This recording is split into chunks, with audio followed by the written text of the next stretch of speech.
Welcome to First Garden New Gardener. I'm Holly Baird. And I'm Joey Baird. And today we're going to talk about how deep you should plant your seeds. This can be a confusing concept for new gardeners and sometimes advanced gardeners. How deep should I plant the seed that I'm planting? Well, the first rule of thumb is that you want to plant it basically double the height of the seed. So if your seed is like this high, which is probably about a centimeter, then you want to put it about a centimeter into the soil.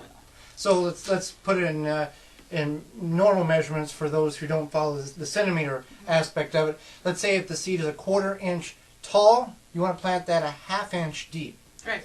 To get the proper germination. Now there is some techniques on planting certain seeds versus other seeds. Now for your radish seeds or your pea seeds, you can just put them in the ground, let them, and they'll germinate fine. But if you're planting some sort of seed that is basically like a football shape, whether it be a squash or a melon, you want to plant it on its side. So that way it has a good chance to germinate correctly. Basically, yeah.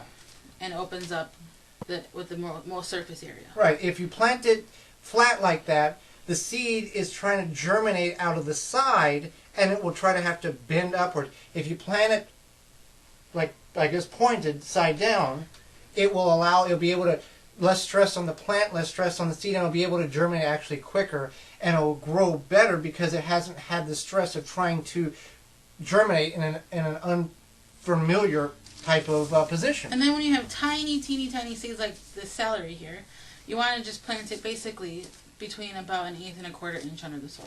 Yeah, or if you're not really very good with measurements, plant it and then just simply sift the soil over top of it and lightly cover it, and that'll get you by. That'll work just fine, especially with lettuce seeds is a familiar small seed. Now, whenever you're planting inside, getting the seeds started, you can plant them in solo cups, you can plant them in trays, you can do a variety of different ways. But, you don't want to plant too deep because then your seed will set in the soil and rot because it won't have the strength and it needs sunlight, and you plant it just deep enough to where it can germinate and it'll pop through and get the sunlight. And we have a previous video about what different items you can plant in to get your seeds started. And that'll all be on the show notes, as well as you can find that information on our website, thewiveggardener.com.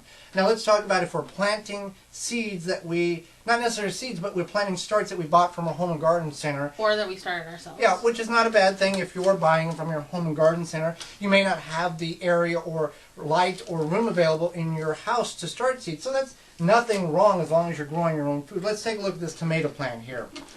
Okay, and as you can see, there are these little tiny hair-like fibers on the tomato plant, and then as you get lower down, they get thicker, and there's even offshoots. Now, whenever you're planting this, tomato plants is a unique type of vegetable.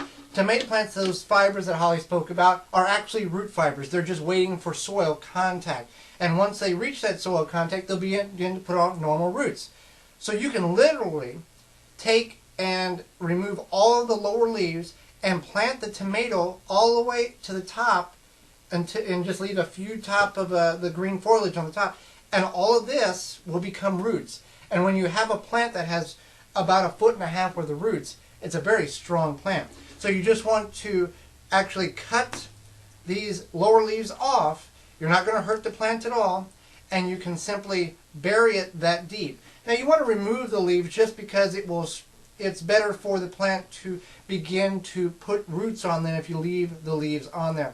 And again, tomatoes is about the only plant you can do that with, plant it that deep. Peppers, if you're buying peppers from the Home and Garden Center, you can plant them about 1/4 inch deeper than what they come in the container.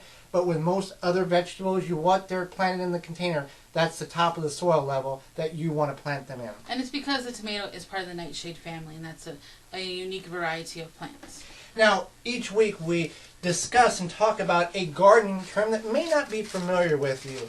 And this week's term is? Annuals and perennials. And not many people necessarily know the difference between annuals and perennials. And to kind of keep it simple, keep it in your head, annual means that it's annual. It just keeps coming. It's just something that you plant every year. It doesn't come back. It's a new year, new annual. Or A being the first, so you plant one every year. Right. A is the first letter of the alphabet, so that's kind of an easy way to remember that. And then perennial is a plant that comes back year after year. So, for example, an annual would be something like squash or corn or celery.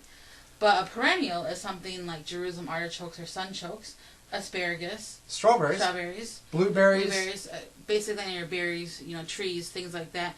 In the flower gardening world, there's a whole bunch of perennials too, but in the vegetable gardening world, there's a few different ones as well, which is nice because it's good for sustainability as well. Right, and a lot of preppers in the prepping community like those perennials where they don't have to work a lot. They can just go out and harvest because the plant provides year after year for them. So planting the seeds of the correct depth so you have the plant actually grow and you don't suffocate it in the soil and kill it can be a very important piece of information for a new gardener or an advanced gardener as well. I'm Holly Barrett. And I'm Joy Barrett, and we'll see you next time for more First Garden, New Gardener. For more information, please visit thewishvegetablegardener.com.